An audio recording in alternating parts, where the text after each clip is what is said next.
चलिए, good morning everyone. और आज के लेक्चर की हम लोग शुरुआत करेंगे।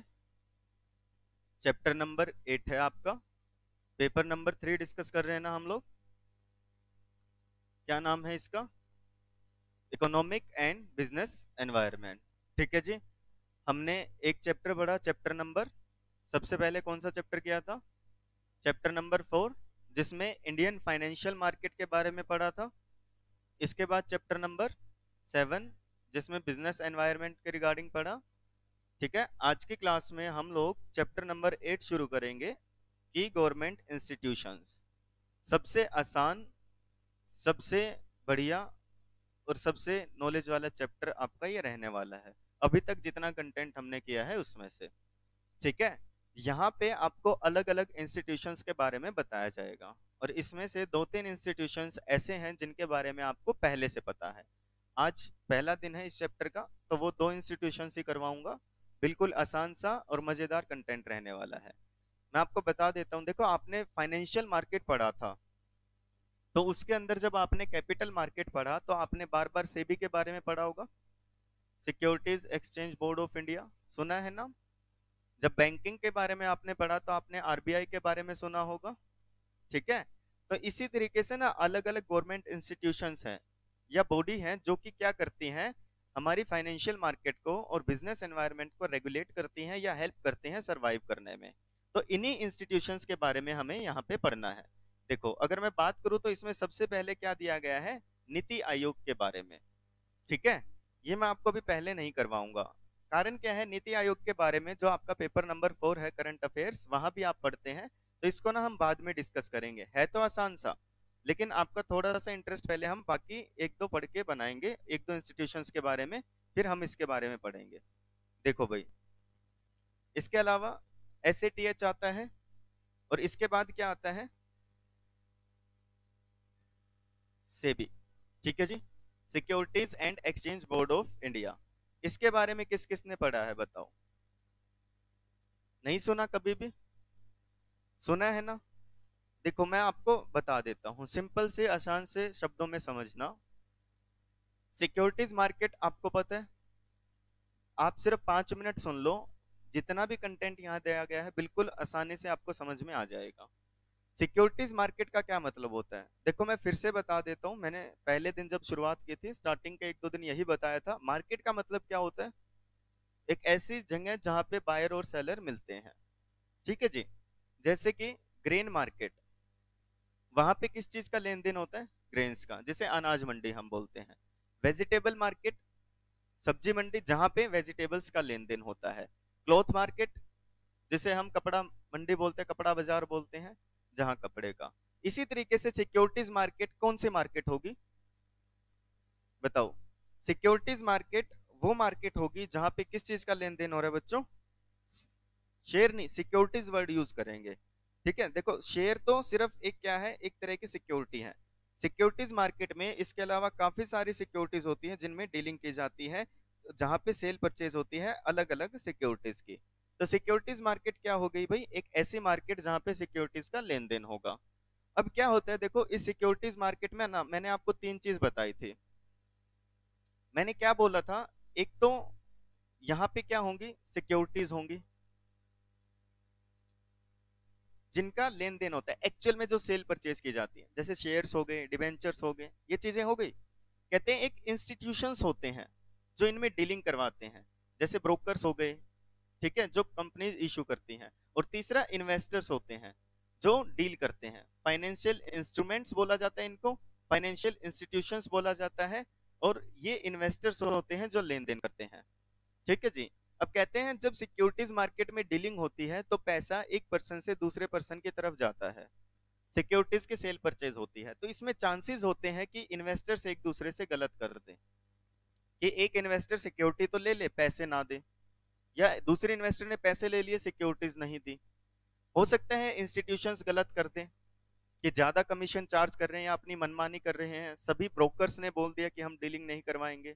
या सिक्योरिटीज में ही कुछ गलत हो, कंपनीज झूठ बोल के सिक्योरिटीज इशू करते, भाई हम, हमारे पास इतना पैसा है, हमारे पास बैलेंस शीट इतनी अच्छी है। हो सकता है ना प्रोस्पेक्टस में झूठ लिख दे, कोई भी बोल सकता है झूठ, बोल सकता है ना? सारे एग्री कर रहे हैं, ऐसा कोई मैं नहीं बोलता झूठ। झूठ तो कोई भी बोल सकता है। कंपनी ने बोला कि हमें पैसे दो, हम ऐसी मशीन बनाएंगे जिससे पैसे डबल हो जाएंगे, आपको वापस कर देंगे। ठीक है जी, 21 दिन में पैसा डबल, स्कीम बता दी कंपनी ने। इन्वेस्टर्स के साथ धोखा हो सकता है ना? फिर कौन संभालेगा इस चीज को? सेबी। आपने पढ़ा होगा 12th बिजनेस स्टडीज में कि सेबी का पर्पस क्या होता है, प्रोटेक्टिव फंक्शंस, प्रोटेक्ट करना, रेगुलेट करना, मार्केट को सही तरीके से डीलिंग हो और डेवलप करना। ये इतना पढ़ा है सबने, इतना समझ में, बस इतना ही है, इतना ही लिखा गया है। देखो अब, securities and exchange board of India एक स्टेट्यूटरी रेगुलेटरी बॉडी है। स्टेट्यूटरी रेगुलेटरी बॉडी का मतलब क्या होता है, बताएगा कोई? स्टेट्यूटरी मतलब कानून के द्वारा बनाई हुई। देखो बेटा, फिर से याद दिला देता हूं आप सबको मैं। जब आप 11th में छोटे छोटे बच्चे थे तो बचपन में आपको एक पेपर, उसमें ना चैप्टर नंबर 3 पढ़ाया गया था, प्राइवेट एंड पब्लिक सेक्टर। याद आ रहा है कुछ? मैंने भी बताया था ना कि गवर्नमेंट को अगर काम करना होता है तो 3 तरीके से करती है। या तो डिपार्टमेंटल अंडरटेकिंग बनाती है, डिपार्टमेंट जैसे रेलवे डिपार्टमेंट हो गया, पोस्टल डिपार्टमेंट हो गया, या वो क्या करती है, कंपनी बना लेती है जिसमें मोर देन 50% शेयर होल्डिंग्स किसकी होती है? गवर्नमेंट की। और तीसरा क्या था, स्टेट्यूटरी कॉरपोरेशन, कि वो एक अलग से एक्ट पास करके किसी बॉडी को बना देती है। तो इसी तरीके से सेबी को क्या किया गया, एक अलग से एक्ट पास करके बनाया गया। किस लिए? ताकि वो रेगुलेट कर सके इंडिया की कैपिटल मार्केट को। ये मॉनिटर करते हैं, देखते हैं और रेगुलेट करते हैं सिक्योरिटीज मार्केट को, और प्रोटेक्ट करते हैं इंटरेस्ट किसका? इन्वेस्टर्स का, कि उनके साथ कोई गलत ना हो। कैसे? कुछ रूल्स रेगुलेशंस बना करके। अब यहां से क्वेश्चन आता है भाई, हाईलाइट कर लेना। सेबी को अप्रैल 12 1992 में बनाया गया था। इस एक्ट के अंडर बनाया गया था, सेबी एक्ट 1992। इसका हेडक्वार्टर कहाँ पे है? मुंबई में। रीजनल ऑफिस कहाँ है? यहाँ यहाँ। ठीक है। कौन से एक्ट के अंडर? देखो, सेबी एक्ट, कहीं पे भी ये लिखा गया कि सेबी को कौन सा एक्ट करेगा? कंपनीज एक्ट लिखा है क्या कहीं? कंपनी के लिए कौन सा एक्ट होता है? Companies act. तो सेबी के लिए कौन सा है? सेबी एक्ट अलग से। सेबी एक्ट सिर्फ और सिर्फ किस पे एप्लीकेबल होगा? सेबी पे। और सेबी एक्ट बाउंड किससे होगा? सेबी एक्ट से। ठीक है जी, समझ में आ गया? मुंबई में इसका हेडक्वार्टर है। क्वेश्चन आता है सीधा सीधा, एमसीक्यू में आया भी है। ऑब्जेक्टिव क्या है सेबी का? क्यों बनाया गया भाई ये? हमने पढ़ा था ना, डेवलप करने के लिए, रेगुलेट करने के लिए। ठीक है जी, प्रोटेक्ट करने के लिए इन्वेस्टर को। कहते हैं the objective of the SEBI, SEBI को बनाने का मकसद क्या है? कि इंश्योर करना कि इंडियन कैपिटल मार्केट अच्छे से काम करे, इन्वेस्टर्स का इंटरेस्ट प्रोटेक्ट हो सके, उनकी इन्वेस्टमेंट कहीं गलत जगह ना जाए। इन शॉर्ट अगर हम बोले तो प्राइमरी रीजन है सेबी को बनाने का, टू प्रिवेंट द मल प्रैक्टिसेस। मल प्रैक्टिसेस का मतलब क्या होता है? गलत, जो चीजें गलत होती हैं वो ना हो कैपिटल मार्केट में, और प्रमोट करे, कैपिटल मार्केट को डेवलप करे। जैसे कैसे करेंगे डेवलप? लोगों को एजुकेट करके, उनको बता करके कि हाँ जी, आप कैपिटल मार्केट में इन्वेस्ट करें, आप शेयर्स में पैसा लगाएं, आप डेवलप कर सकते हैं, अच्छी कमाई कर सकते हैं। ये सारी चीजें कहते हैं security and exchange board of India. इसका प्रियम्बल क्या बोलता है? प्रियम्बल मतलब मेन, क्यों बनाया गया है। जो ये एक्ट है उसमें लिखते हैं ना क्यों बनाया जा रहा है। ठीक है, कहते क्यों बनाया जा रहा है? To protect the interest of the investors in securities. Investor का इंटरेस्ट क्या होता है बेटा? पैसा, इनकम, जो शेयर्स है। तो कह रहे हैं उनको इंटरेस्ट को प्रोटेक्ट करना, and to promote the development. Development किसकी करना? सेबी तो डेवलपमेंट करेगा ना बेटा, हाँ, मार्केट की, सिक्योरिटीज मार्केट को डेवलप करना। And to regulate the securities market. Regulate मतलब रूल्स रेगुलेशंस बनाना कि इतने दिन में क्या होने चाहिए, पैसा डिलीवर हो जाए, इतने दिन में क्या हो जाए, सिक्योरिटीज डिलीवर हो जाए। ये चीज नहीं करना, इस चीज का सॉल्यूशन इतनी देर में हो जाए। And to regulate the securities market and matters connected thereto. मतलब जो सिक्योरिटीज मार्केट से रिलेटेड मैटर है ना, उनको भी क्या कर सके, रेगुलेट कर सके। 3 फंक्शन होते हैं बेटा, एक तो होता है डेवलपमेंट फंक्शन, एक होता है, अभी बताया ना, 3 बार बता चुका, कौन कौन से होते हैं? हाँ जी, एक तो रेगुलेट करना, डेवलपमेंट करना, और प्रोटेक्ट करना इन्वेस्टर को। ठीक है जी, ये बात समझ में आ गई? सेबी क्या पता लग गया सबको? सेबी करेगा क्या? Functions and power of SEBI have been listed in, कहाँ पे बताई गई हैं इसकी सारी चीजें? सेबी एक्ट में। कहते हैं किन किन पार्टीज को प्रोटेक्ट करता है? इश्यूअर ऑफ द सिक्योरिटीज मतलब कंपनीज जो शेयर्स वगैरह इशू करती हैं।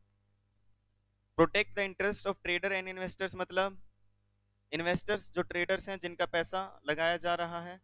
और फाइनेंशियल इंटरमीडिएरीज का मतलब ब्रोकर्स वगैरह जो हो गए। समझ में आ गया? इन तीनों को रेगुलेट करना, प्रोटेक्ट करना, डेवलप करना।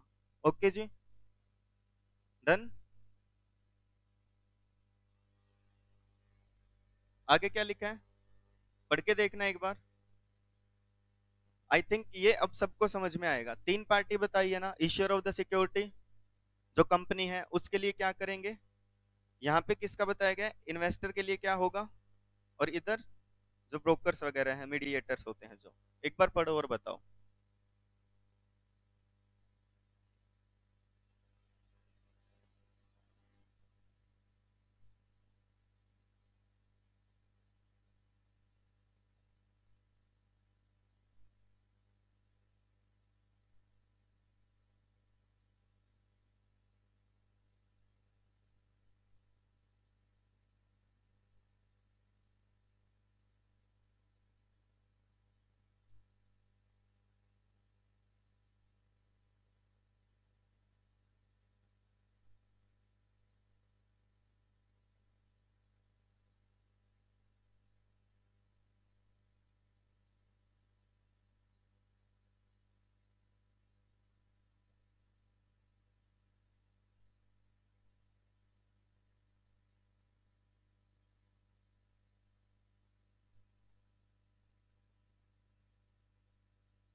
बताओ भाई, आ रहा है समझ में? नहीं भी आ रहा तो आना चाहिए अब समझ में।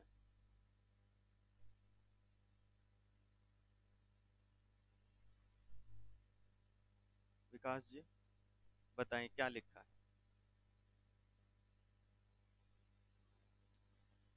इश्योर ऑफ द सिक्योरिटीज क्या कहना चाहता है बताओ।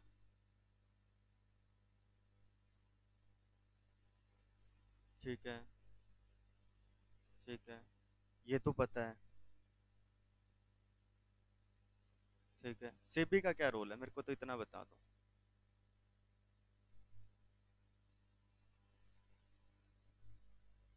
बैठ जाओ।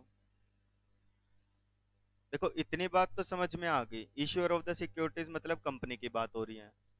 ठीक है, वो आईपीओ लेकर के आती है, जब पहली बार इशू करेंगे, बार बार करेंगे तो एफपीओ बोला जाता है, फॉलो ऑन पब्लिक ऑफर। इस सब में सेबी का क्या रोल है? लिखा गया है ना साफ साफ, SEBI ensures that the issuance of IPO can take place in healthy and transparent way.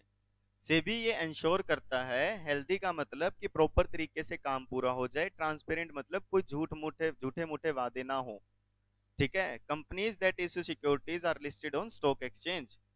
Company जब भी सिक्योरिटी इशू करती है तो उसको लिस्टिंग करवानी पड़ती है स्टॉक एक्सचेंज पे। लिस्टिंग का मतलब क्या होता है कि हम परमिशन चाहते हैं आपके स्टॉक एक्सचेंज पे हमारी सिक्योरिटीज को खरीदा और बेचा जा सके। सेबी क्या करता है, सेबी ये चेक करता है कि जो कंपनी ना इशू कर रही है इन सिक्योरिटीज को, वो अच्छे से करें, कोई झूठ ना बोले, टाइमली सिक्योरिटीज इशू हो जाए, टाइमली अलॉटमेंट हो जाए, एप्लीकेशन मनी टाइमली चली जाए। समझ गए? ये जो तुम 12th अकाउंट्स में पढ़ के आए हो ना कि शेयर पे फर्स्ट कॉल आती है, सेकंड कॉल आती है, फाइन, ये सारा काम अच्छे से हो जाए। Protect the interest of traders and investors मतलब ये कहते हैं, ये आप सबको पता है, कैपिटल मार्केट फंक्शन करती है क्योंकि ट्रेडर्स एग्जिस्ट करते हैं। जब कोई खरीदने बेचने वाला ही नहीं होगा बेटा, तो क्या जरूरत है फिर कैपिटल मार्केट की? बताओ क्या जरूरत है सिक्योरिटीज मार्केट की? तो कहते हैं सेबी रिस्पॉन्सिबल होता है कि इनके इंटरेस्ट और इन्वेस्टर्स को विक्टिम्स ना बन जाए फ्रॉड के या मैनिपुलेशन के। किसी तरीके का फ्रॉड या मैनिपुलेशन का मतलब होता है बहकावे में ला करके उनका नुकसान ना हो जाए। ठीक है, किसका काम है ये? सेबी का। फाइनेंशियल इंटरमीडिएरीज कहते हैं सेबी मीडिएटर का रोल अदा करता है स्टॉक मार्केट में, ये चेक करके कि सारी चीजें सिक्योर और स्मूथ मैनर में चल रही है। ये मॉनिटर करता है जितने भी फाइनेंशियल, जैसे कि ब्रोकर हो गया, sub broker, non banking finance companies हो गई, ये जो डीलिंग्स कर रही है ये सारे प्रॉपर होती रहे और टाइमली होती रहे अच्छे से। समझ गए? पक्का? अब इसके बाद क्या आता है, देखो तीन शब्द होते हैं बेटा, ध्यान से समझ लेना, ये चीज लो में हमेशा काम आती है। एक वर्ड क्या होता है? जुडिशियल, दूसरा क्या होता है लेजिस्लेटिव, और थर्ड एग्जीक्यूटिव। लेजिस्लेशन सुने, लेजिस्लेटिव, लेजिस्लेटिव असेंबली, देखो मतलब लो बनाना, एग्जीक्यूटिव मतलब उसे एग्जीक्यूट करना, एप्लीकेबल करना, और जुडिशियल मतलब जुडिशरी का काम क्या होता है, जो लॉ को अबाइड नहीं करता उसका फैसला सुनाना। ठीक है जी। तो लेजिस्लेटिव जो कानून बनाते हैं, एग्जीक्यूटिव जो कानून को एग्जीक्यूट करवाते हैं, और जुडिशियल मतलब जो कानून एप्लीकेबल है उसके अकॉर्डिंग चीजें हो रही है या नहीं हो रही ये चेक करना। ठीक है, एक बार सभी लेजिस्लेटिव पढ़ के देखना और बताना मैंने जो बताया है कि लॉ वगैरह बनाना इसी चीज से रिलेट करता है क्या ये।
बताओ भाई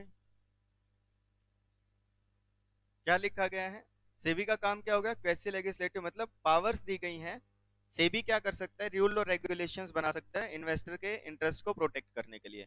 जैसे कि सेबी LODR इसे बोलते हैं, ये पढ़ाई जाएंगे आपको एग्जीक्यूटिव में। Listing obligation and disclosure requirements की कंपनी जब लिस्टिंग करवाती है तो उसको क्या क्या करना होगा, क्या क्या चीजें डिस्क्लोज करनी होंगी।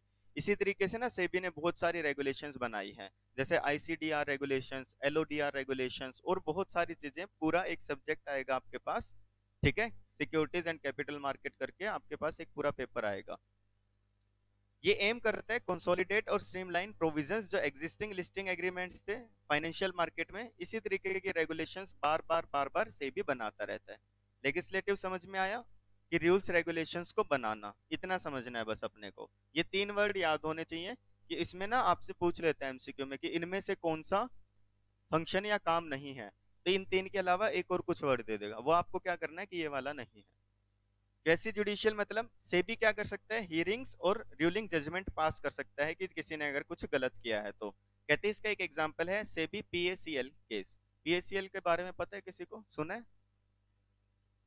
इतना बड़ा केस हुआ था, इन्होंने जनरली क्या किया था, पब्लिक से बहुत सारा, बहुत करोड़ों में पैसा रेज किया था कई सालों तक, इलीगल तरीके से, गलत गाइडलाइंस को फॉलो करते हुए। ठीक है, और बाद में वो पैसा लौटाया नहीं, तो सेबी ने इसकी हियरिंग की थी और सॉल्यूशन बताया था। पूरा केस लो आप पढ़ सकते हैं नेट से।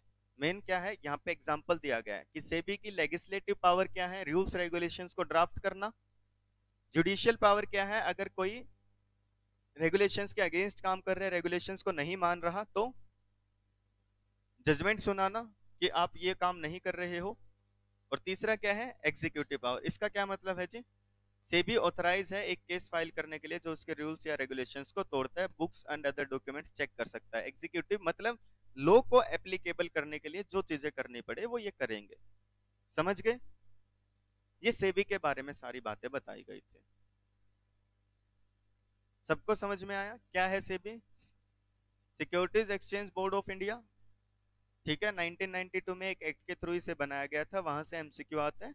इन्वेस्टर्स को प्रोटेक्ट करना, मार्केट को रेगुलेट करना और डेवलप करना इनका काम है। डन। ऐसे ना अलग अलग चीजों के बारे में आपको बताया जाएगा। जैसे इसके बाद क्या आता है, आरबीआई। आरबीआई का क्या काम है ये तो सबको पता होगा मेरे हिसाब से। किस किस को नहीं पता, किस किसने जिंदगी में पहली बार सुना RBI?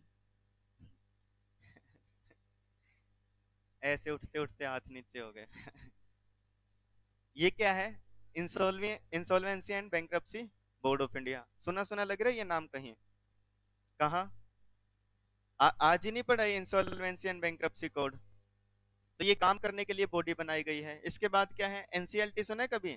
National company law tribunal, जो कंपनीज के मामले हैं कहाँ सुने जाएंगे? ये आपको चार पांच क्या किए गए हैं भाई, की गवर्नमेंट इंस्टीट्यूशंस बताए गए हैं। इसके अलावा एनसीएलएटी, ठीक है, ये हमें पढ़ने हैं बस। छोटा सा चैप्टर है, बिल्कुल छोटू सा। अभी किसके बारे में पढ़ा? सेपी, सेबी। अब किसके बारे में पढ़ेंगे? आरबीआई। चलो, इसको पढ़ने से पहले आप क्या करेंगे, सभी कोई ना कोई बात बताओ जिसको जितनी पता है। और खबरदार अगर किसी ने बोला आरबीआई मतलब reserve bank of India sir, ठीक है? हाँ यही होता है, ये देख लो। तुम सबसे किस लिए मिला था? सफल हो गई मेरी जिंदगी, वही बात है ना। बता दिया तुमने, आरबीआई मतलब रिजर्व बैंक ऑफ इंडिया होता है। क्या होता है बताओ भाई, अपने आप से गलत सही जो पता है बताओ। मनीषा, बता दो, बता दो। नहीं बताते आप? प्रिया नाम है आपका, बताएं। भारत। अच्छा, इतना ही पढ़ा था सर कि इस दिन एस्टेब्लिश हुआ था। विकास है? नहीं पता? पता भी है तो मैं तो नहीं बताता है। सिमरन, हाँ हाँ बताओ। नोट इशू करती है, जाओ नोट ले आओ इससे, है ना। और वंश, गुड मॉर्निंग। फोन चला रहा है? क्या कर रहा था? हम्म, कह दे अच्छा भला ख्यालों में खोया हुआ था सर, है ना। किसके एक्ट के through? Note issue, apex bank of India है, बैंकर्स का बैंक है, गवर्नमेंट का बैंक है। किसको? अच्छा, और? ठीक है बैठ जाओ। कुछ बातें जो आपने बताई, एक बच्चे ने बोला कि आरबीआई को इस वक्त बनाया गया था, ठीक है, इस एक्ट के थ्रू। एक ने बोला RBI apex bank of India है। एक कह रहा है कमर्शियल बैंक्स को मैनेज करता है रेगुलेशन से, सीआरआर मेंटेन करता है, एसएलआर मेंटेन करता है सर। बैंकर्स का बैंक है ये, गवर्नमेंट का बैंक है ये। गवर्नमेंट का बैंक मतलब गवर्नमेंट को डील करनी हो तो इनसे करते हैं। एक ने बोला नोट इशू करता है। यही बात है, बस फिर यही बात है, यही होता है आरबीआई। पढ़ लो क्या है। रिजर्व बैंक को किस दिन स्टैब्लिश किया गया था? 1 अप्रैल 1935 को, क्वेश्चन नंबर 1, ठीक है। कौन से एक्ट के थ्रू स्टैब्लिश किया गया था? क्वेश्चन नंबर 2, शुरुआत में इसका सेंट्रल ऑफिस कहाँ था? कैलकाटा में, क्वेश्चन नंबर 3। अब कहाँ पे है? मुंबई में, क्वेश्चन नंबर 4। गवर्नर कहाँ बैठते हैं? यहाँ पे, क्वेश्चन नंबर 5। इसको कौन मालिक है इसका? Question number 6, government of India. समझ गए भाई? आई इतनी बात समझ में? रिजर्व बैंक ऑफ इंडिया को बनाया गया था 1 अप्रैल 1935 को। एक एक्ट है reserve bank of India act 1934, इसके अंडर इसे बनाया गया था। आरबीआई का शुरुआत में जो हेड ऑफिस था कलकत्ता में था, लेकिन बाद में इसे 1937 में शिफ्ट करके कहाँ भेज दिया गया? मुंबई में। ठीक है जी। यही वो ऑफिस होता है जहाँ पे गवर्नर बैठते हैं और पॉलिसीज वगैरह बनाते हैं। पहले ये प्राइवेट बैंक था, एक तरीके से प्राइवेटली ओन्ड था, लेकिन बाद में रिजर्व बैंक अब कौन है? इसका पूरा कंट्रोल गवर्नमेंट ऑफ इंडिया के पास। आरबीआई क्या करेगा? ये रहा जी, इसके अलावा और कुछ नहीं करेगा। क्या करेगा? कहते हैं आरबीआई बैंक नोट इश्यू करेगा, रिजर्व बना के रखेगा ताकि देश में मॉनेटरी स्टेबिलिटी बनी रहे, ऑपरेट करेगा इंडिया की करेंसी को, कि करेंसी कौन सी इशू होगी, कितनी होगी, करेंसी को चेंज भी करेगा जो खराब हो चुकी है, क्रेडिट सिस्टम मेंटेन करेगा, एडवांटेज देखेगा, मॉनेटरी पॉलिसी बनाएगा, कॉम्प्लेक्स इकोनॉमी है इतनी बड़ी देश की उसे संभालेगा, प्राइस स्टेबिलिटी देखेगा और ग्रो करवाएगा इंडिया की इकोनॉमिक मार्केट को। आ गई ये बातें समझ में? यानी कि जो बैंकिंग स्ट्रक्चर है कौन मेंटेन करेगा सारा? डन, समझे? एमसीक्यू नंबर 7 की नोट कौन इशू करता है? आरबीआई। फंक्शंस क्या है, क्या क्या काम है जी इसके, कहते सबसे पहला तो देखो ये नंबर वन है, मॉनेटरी अथॉरिटी है। कैसे, कहते हैं प्लान फॉर्मुलेट करता है, इंप्लीमेंट करता है और चेक करता है क्या, मॉनेटरी पॉलिसी। मॉनेटरी पॉलिसी बनाना, उसे इंप्लीमेंट करना और फिर चेक करना क्या वो सही इंप्लीमेंट हुई है या नहीं। समझे। ऑब्जेक्टिव क्या है, प्राइस स्टेबिलिटी बनाए रखना, साथ में ग्रोथ करवाना। दूसरा काम क्या है इसका जी, रेगुलेट करना और सुपरवाइज फाइनेंशियल सिस्टम को। रेगुलेट करना मतलब सही से सारे काम चले, सुपरवाइज करना मतलब कि क्या सारी चीजें सही चल रही है या नहीं। प्रिस्क्राइब्स करता है पैरामीटर्स, बैंकिंग ऑपरेशन कैसे कैसे चलाए जाएंगे। ऑब्जेक्टिव क्या है, पब्लिक का कॉन्फिडेंस बनाए रखना, डिपॉजिटर ने जो पैसा जमा करवाया उससे क्या करना, सेफ रखना और प्रोवाइड करना। क्या चीज प्रोवाइड करना भाई, कॉस्ट इफेक्टिव बैंकिंग सर्विसेज, कम पैसे में अच्छी से अच्छी बैंकिंग सर्विसेज प्रोवाइड करना। मुश्किल है ना बहुत, आसान है, ठीक है।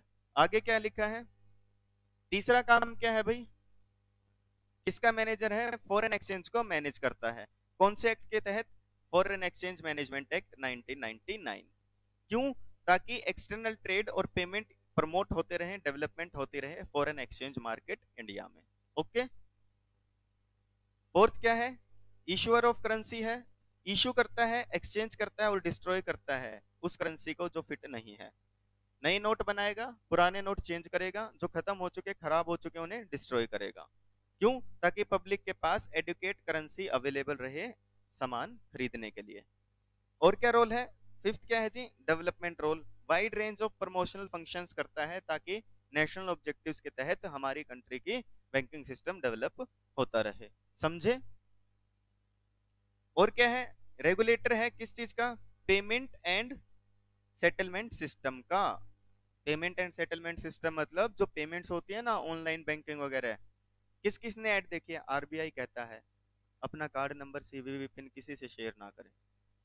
आईपीएल देखते हो ना, है ना, तभी देखिए, ठीक है, ऐड आती है ये, जिसमें बताया जाता है कि अपना पिन सीवीवी किसी से संपर्क शेयर ना करें, चाहे वो आपका कितना ही अच्छा दोस्त क्यों ना हो। ठीक है। इंट्रोड्यूस और अपग्रेड किए हैं efficient mode of payment system. आपने देखा ना पिछले कुछ समय से कितना ऑनलाइन बैंकिंग को बढ़ावा दिया जा रहा है, तो कौन रेगुलेट कर रहा है, कौन मदद कर रहा है सारी चीजों में, आरबीआई।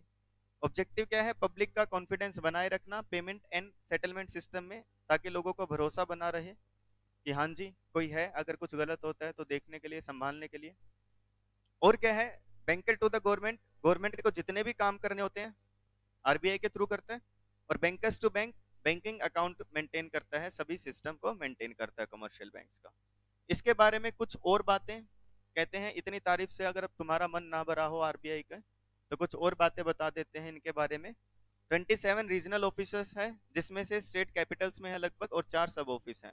ये एक और एमसीक्यू भाई, कितने रीजनल ऑफिस हैं, अब ये नाम दिए गए हैं कुछ, डीआईसीजीसी, बीआरबी, एनएमपीएल, आईएफटीएएस, आरईबीआईटी, क्या है ये, आरबीआई की सब्सिडरीज, मतलब आरबीआई के इनके ऊपर पूरा पूरा हक है। Deposit insurance and credit guarantee corporation of India, ये नाम सुना था ना, सुना था क्या, ये deposit insurance and credit guarantee corporation of India. मैं ना डांट भी लगा देता हूँ, अच्छे से बताया था कि आप बैंक में जब पैसा जमा करवाते हो तो एक इंश्योरेंस फैसिलिटी दी जाती है कि कितना भी पैसा डिपॉजिट हो, आपका इतना ही पैसा वापस मिलेगा, जो स्कीम बनाते हैं, याद आया। हाँ, तो वही है ये, भूला मत करो। भारतीय रिजर्व बैंक नोट मुद्रा private limited, reserve bank information technology private limited और Indian financial technology and allied services. Question आए कौन है इनका होल्डिंग, सब्सिडरी किसकी है, ये आरबीआई की है। 6 ट्रेनिंग एस्टेब्लिशमेंट्स हैं, जैसे आरबीआई एकेडमी वगैरह हो गया। और banking and reserve bank of India staff college किसका पार्ट है, आरबीआई का। कहते हैं इसके अलावा कुछ national institute of bank management, Indira Gandhi institute of development research, ये भी क्या है, ऑटोनोमस यूनिट है, जिनको आरबीआई देखता है भाई। आ गया समझ में, पक्का, इतना डन है। इधर से भाई, प्रिंस, राकेश, अरविंद, भारत, विकास, जयप्रकाश, वंश। इतने ही नाम याद होते हैं अभी। क्या नाम था तुम्हारा? अरे लास्ट वो, तुमसे पूछ रहा हूँ। हाँ नितिन, और साथ में अजय, और इसके इस तरफ राइट हैंड संदीप, और लास्ट में दीपक ना। तेरे नाम। आप सबको समझ में आ गए इधर से? पक्का? और पढ़ोगे?